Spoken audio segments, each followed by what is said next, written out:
Ligados Integrados. Realização Canal Rural. Oferecimento Seara. Surpreenda-se com Seara. Olá, muito bom dia para você, terça-feira, 11 de outubro. Vamos juntos até meio-dia falando de avicultura e suinocultura. Veja os destaques do dia. Hoje, no quadro semanal Momento Bem-Estar, vamos falar sobre linhas de pesquisa nas universidades. A ciência busca soluções para tornar o agronegócio brasileiro mais sustentável, tecnificado e fornecer qualidade de vida aos animais. E ainda, surtos de influenza aviária preocupam a produção mundial. Mais de 47 milhões de aves foram mortas nos Estados Unidos. A gente vai saber o que é preciso fazer para manter o Brasil livre da doença. Tudo isso e muito mais, Ligados Integrados, já está começando.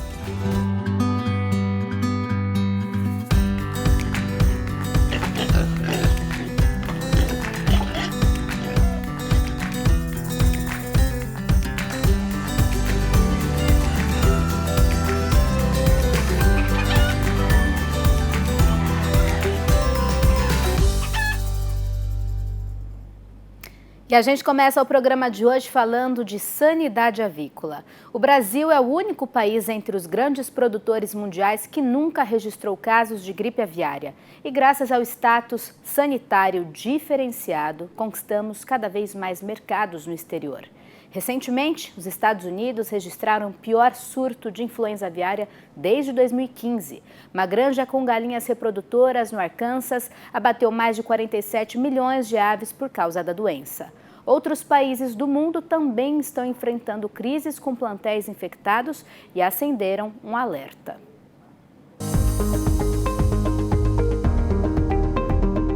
A influenza aviária é considerada uma doença de grande risco para as aves. É causada por subtipos de vírus altamente patogênicos. A influenza aviária é uma enfermidade infecciosa transmitida por um vírus chamado vírus influenza A, e ela é uma doença das aves aquáticas selvagens.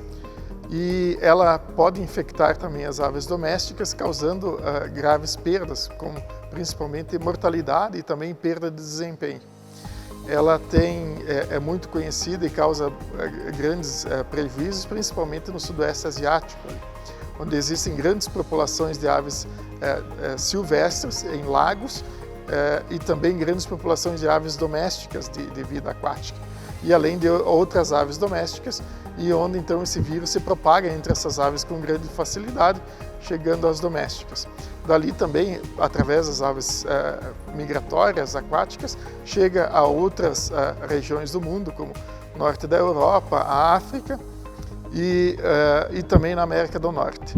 A América do Sul tem poucos surtos, porque geralmente essa doença ela desce de forma assim do norte do continente aqui para o sul. Então, os surtos aqui no sul do continente são raros. No entanto, já existiram surtos de influenza aviária, de alta patogenicidade no Chile, na Peru, Bolívia. Então, é importante que a gente esteja atento. O Brasil é o único entre os grandes produtores que nunca registrou influenza aviária em seu território. Entretanto, países do hemisfério norte, como os Estados Unidos, já têm registro da doença. A consequência disso não é nada boa, nem para os produtores, nem ao mercado e muito menos aos consumidores. E recentemente, nos Estados Unidos, a partir de 2020, chegou a influenza aviária H5N1 de alta virulência, aquele que causou aqueles surtos na Ásia a partir de 1998, 2001, com perdas muito grandes na avicultura, inclusive dizimando a população de aves, de galinhas, de alguns daqueles países. Chegando nos Estados Unidos, causou no último inverno perdas na avicultura de postura, que inclusive alguns estados teve falta de ovos, E esse ano o peru do Thanksgiving, que é um feriado muito importante nos Estados Unidos, o Dia de Ação de Graças do final de novembro, vai estar muito caro e na maioria dos casos não vai se encontrar peru para comprar, porque os perus são mais sensíveis e foram naquele país a espécie de ave mais afetada. Por isso, em todos os casos, é importante ficar atento à biosseguridade da granja. Prestando muita atenção consertando aquelas cercas e o telado para evitar que aves silvestres cheguem nas proximidades do aviário, tomando providências, né, para que esse contato não ocorra. E também através do contato indireto, né, sempre trocando o calçado e de preferência tomando banho antes de adentrar nas instalações avícolas para evitar essa disseminação. A biosseguridade ela é uma parte hoje cada vez mais importante porque não apenas da prevenção de doenças como de notificação, como a influenza aviária, a Newcastle, o micoplasma, mas também de doenças da produção, né, que existem no nosso meio, de novas cepas, como bronquite, como a doença de Gumboro, o real vírus, que podem causar perdas no lote, né. Então, além disso, as bactérias também, né, essas doenças bacterianas, isso tudo está associado também à redução do uso de antimicrobianos. Então, a biosseguridade na produção animal, ela se torna está cada vez mais importante nesse sentido todo da prevenção de doenças, da prevenção de perdas e também na redução do uso de antimicrobianos.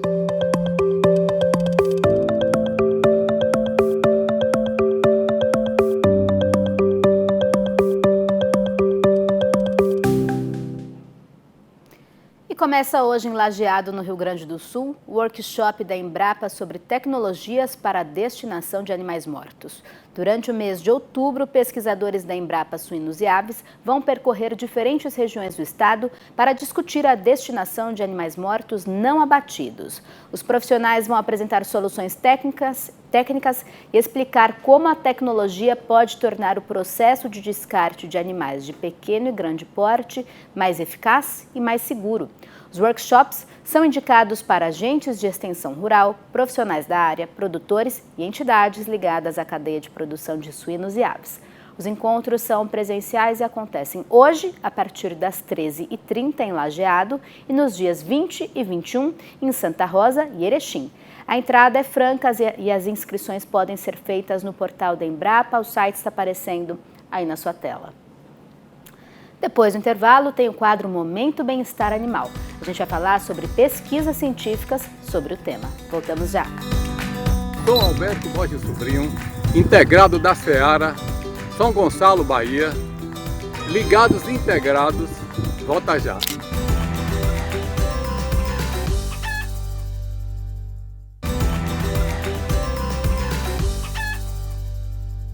Estamos de volta e você já sabe como ter acesso aos nossos conteúdos? Vou te ajudar. Pega o seu celular, ativa a câmera dele, direciona para o QR Code que está aparecendo na sua tela e pronto, você já vai ter acesso a um link que vai te levar para o nosso site, também para as nossas redes sociais. E agora é a hora do quadro semanal Momento Bem-Estar.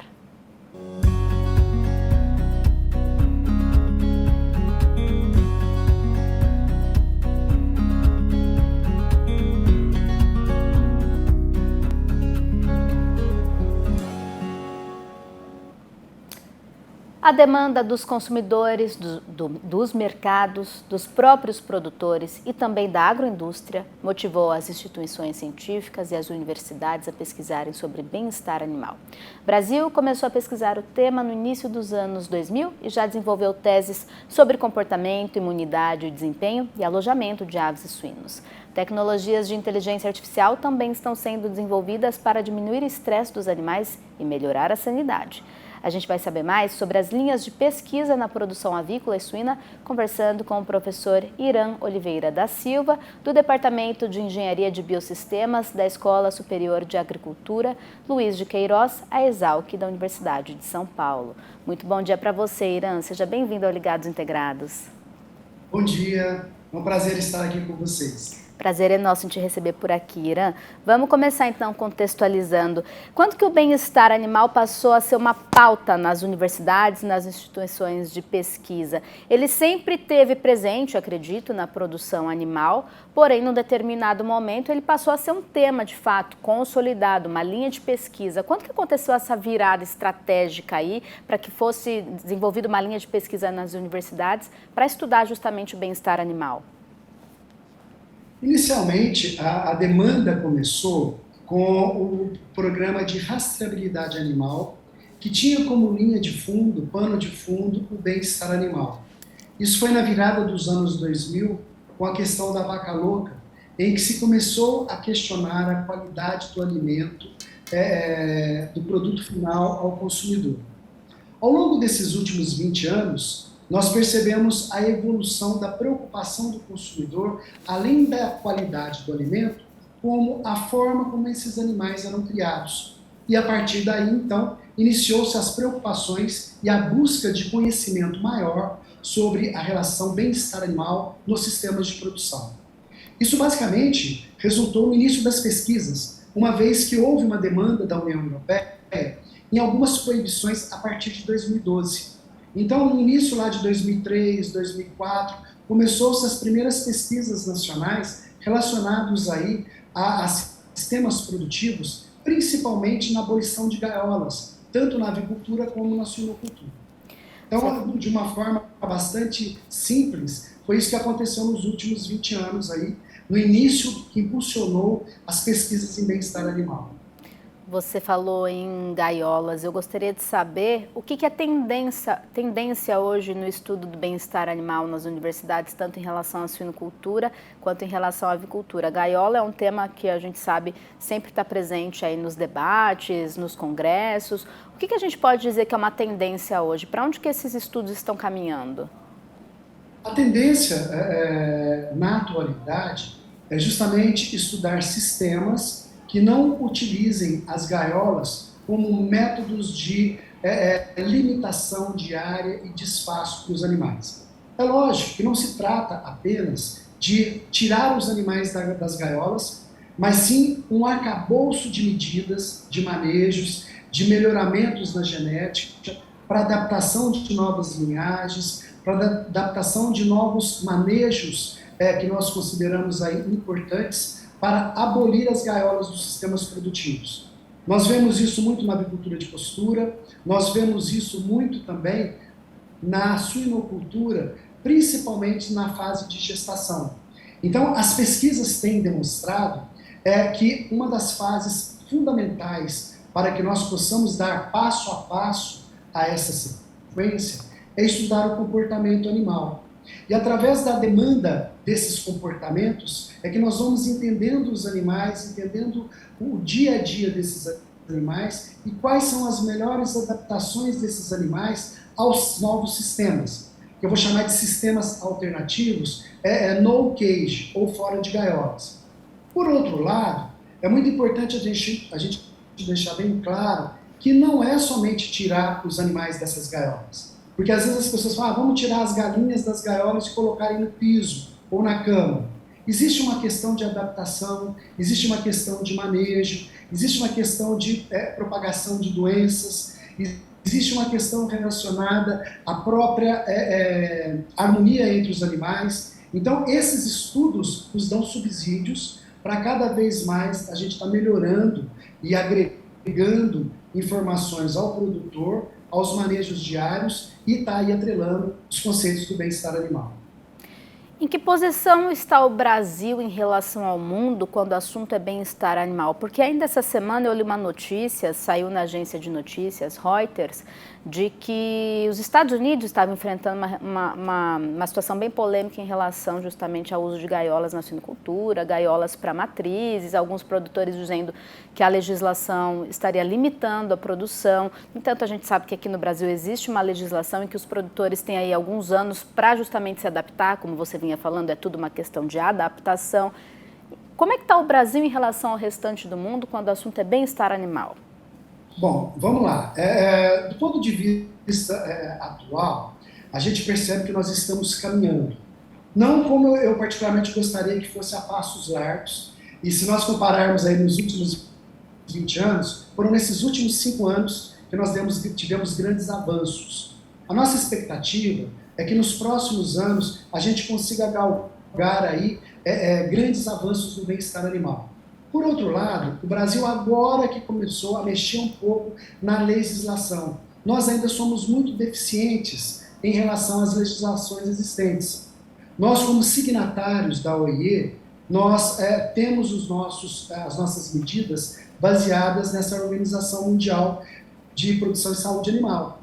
Por outro lado, quando a gente pega Estados Unidos, pega a União Europeia, nós temos um problema que mudança de cultura é muito difícil no meio agropecuário. Então nós temos que ir paulatinamente alterando os sistemas em função das demandas de mercado, em função das auditorias internacionais, mas nós temos que lembrar também que nós somos um dos maiores produtores de proteína animal do mundo. E nós temos as nossas peculiaridades que estão relacionadas ao nosso clima, que estão relacionadas à nossa escala de produção e que estão relacionadas também à verticalização do nosso sistema de produção. Então nós temos as nossas empresas, as cooperativas, que acabam repassando para os integrados e cooperados as mudanças e as necessidades de alterações nos sistemas de produção. Por outro lado, nós temos que comparar também as questões e as necessidades de treinamento. Treinamento de mão de obra, treinamento de técnicos que vão dar assistência a esses produtores e treinamento dos próprios colaboradores. Então nós vamos agregando a informação, nós vamos agregando o conhecimento e as mudanças elas vão acontecendo paulatinamente. Então, quando nós comparamos o Brasil numa escala mundial, nós estamos avançando, não a passos largos, porém a nossa escala de produção, ela também impede que esse avanço seja muito ligeiro. Está em evolução. Irã, você acha que já é possível mensurar os resultados desses anos aí de pesquisas, de avanços no sentido do bem-estar animal? Porque quando a gente fala em bem-estar animal, é claro que é para promover mais conforto para os animais nas granjas, como você disse, rastreabilidade, o consumidor quer saber o que ele está consumindo, como aquele animal é tratado na granja, mas também existem resultados. Quando você promove bem-estar animal na granja, os animais podem apresentar um resultado melhor em termos de conversão alimentar, a gente também consegue conquistar mercados muito exigentes lá fora. Já é possível mensurar em resultados mesmo o que é que a gente está avançando, o que é que a gente está conquistando graças a essas medidas de bem-estar animal que a gente está aplicando na agropecuária, na agroindústria brasileira? Eu acho que antes da gente mensurar algum resultado, é muito importante a gente dizer o seguinte: o bem-estar animal ele não está necessariamente associado à lucratividade. Por outro lado, ele está relacionado à redução de perdas. Se nós consideramos aí que nós estamos avançando em tecnologias, em manejos, que nós podemos indicar onde se está se perdendo dentro da propriedade, nós temos aí uma quantificação sendo cada vez maior na identificação desses gargalos. E aí a gente começa a ter não aumento de produtividade, mas redução de perdas. Então isso acontece muito em granjas, por exemplo, que não tinham a adoção de simples sistemas de enriquecimento ambiental e hoje passam a ter enriquecimento ambiental, e isso sendo quantificado, por exemplo, na redução de hematomas, na redução de lesões, na redução de qualidade de carne na fase final do processo produtivo. Quando nós comparamos, por exemplo, no transporte animal, alguns princípios relacionados à densidade de aves por caixa, a sistemas de manejo no transporte animal, nós reduzimos a mortalidade na chegada do frigorífico. Então são medidas que vão somando a essa redução de perdas e consequentemente, traz aí ganhos no sistema produtivo. Nós poderíamos enumerar aí várias situações em que o bem-estar animal proporciona condições favoráveis aí ao sistema produtivo e, não vou ligar a lucratividade, mas aumentam, reduzem, quer dizer, as perdas produtivas. Aqui no programa a gente fala muito sobre zootecnia de precisão, que é uma tendência também na produção de animais no Brasil e no mundo. Como é que a tecnologia pode ajudar o produtor, a agroindústria, a conseguir, a conquistar mesmo essas diretrizes de bem-estar animal? Vamos lá, nas linhas de pesquisa nas universidades brasileiras atuais, nós estamos avançando muito em tecnologias disruptivas.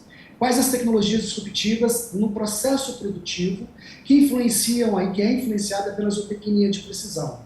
Hoje nós temos aí uma grande quantidade de conectores, sensores que captam dados em tempo real.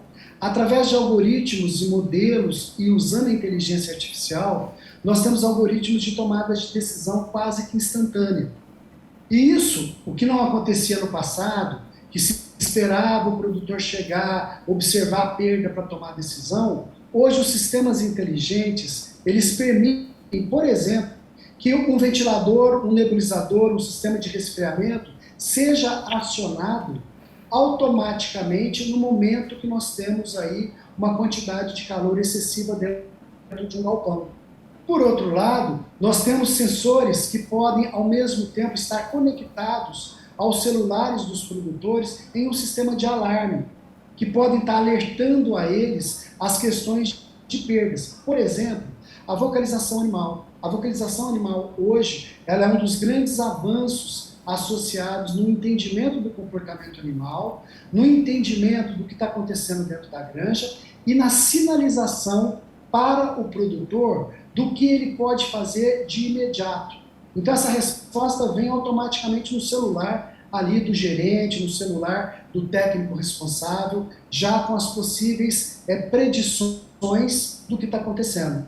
Então muitas vezes, dentro de uma propriedade, não se espera a visita de um veterinário, ou de um zootecnista, ou de um técnico, chegar na granja para que ele detecte o sinal. O sinal já é emitido antes para ele, olha, está acontecendo isso. E isso é um dos grandes avanços aí da zootecnia de precisão nesse sistema. Auxilia na tomada de decisões mais assertivas, né? Irã, muito obrigada pela sua participação aqui com a gente hoje. O nosso tempo é curtinho, mas gostei muito, explicou pra gente muito didaticamente, muita coisa sobre bem-estar animal. Então, espero que você volte muitas outras vezes para participar aqui novamente com a gente, viu? Muito obrigada, até uma próxima oportunidade. Até uma próxima oportunidade, é um prazer estar passando informações para os nossos ouvintes aí. Muito obrigado. Obrigada, um abraço, até mais. Você já se inscreveu no nosso canal no YouTube? youtube.com/ligadosintegrados. Por lá você pode ver e rever essa e outras entrevistas aqui do Ligados Integrados, sempre que você quiser. Você também pode participar enviando suas dúvidas e os temas que você gostaria de ver aqui no nosso programa. Envie um vídeo ou uma mensagem para a gente pelo nosso WhatsApp. O nosso número é 11 97 571 3819, está aparecendo aí no cantinho da sua tela. O programa de hoje vai ficando por aqui. Muito obrigada pela sua companhia. Eu espero que você tenha aproveitado muito o nosso conteúdo, que tenha aprendido muito com a gente hoje. Você já sabe que amanhã a gente se encontra novamente aqui na tela do Canal Rural. É feriado, mas tem Ligados Integrados. Estou te esperando. Até lá. Tchau, tchau.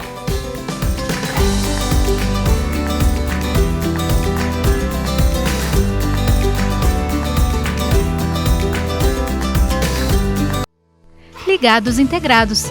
Realização Canal Rural. Oferecimento Seara. Surpreenda-se com Seara.